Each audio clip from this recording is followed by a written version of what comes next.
Oftentimes, Mel, it's not unusual for a child to be closer to one parent than another. It's not unusual for a child to kind of feel vulnerability on one parent's side or another and really grab onto them and hold on to them.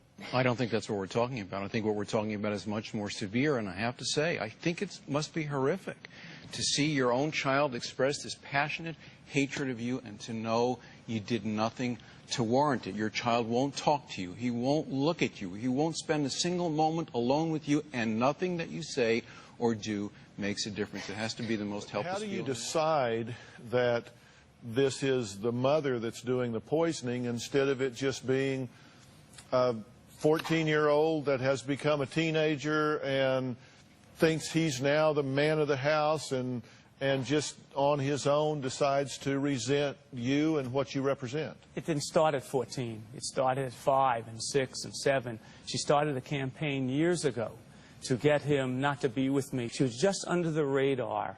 She was just under the radar. She was an evil genius. She was very smart. She was a brilliant woman, and she just wouldn't let me be with him. Because what we're talking about here is what some people refer to as the parent alienation syndrome, where someone has gone on a mission, a purpose to alienate a child from usually an ex or someone that's involved in divorce. And you think that's what's gone on here? It's more than that.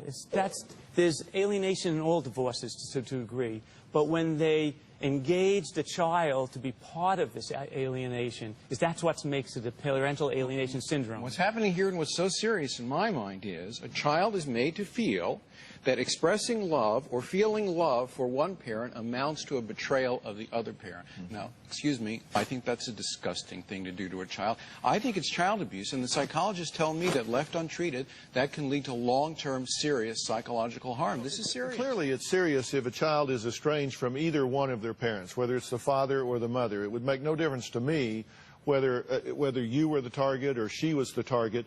If a child is estranged in that way, it's a bad thing. And, you know, I said today at the top of the show I was going to talk about the 5 biggest mistakes that divorced parents make. And the #1 biggest mistake that parents make during a divorce is sabotaging your child's relationship with the other parent.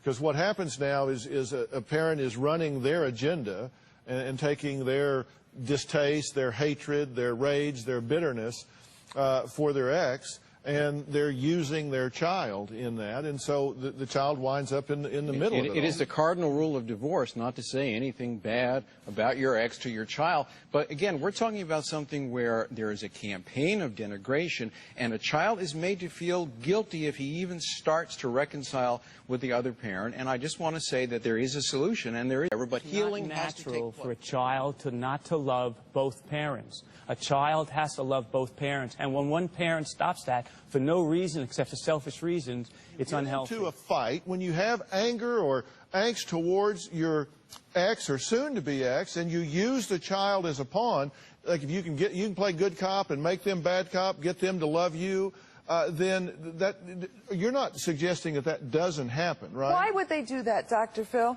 Why would they do that? Because they are hugely pissed. That's why they do it.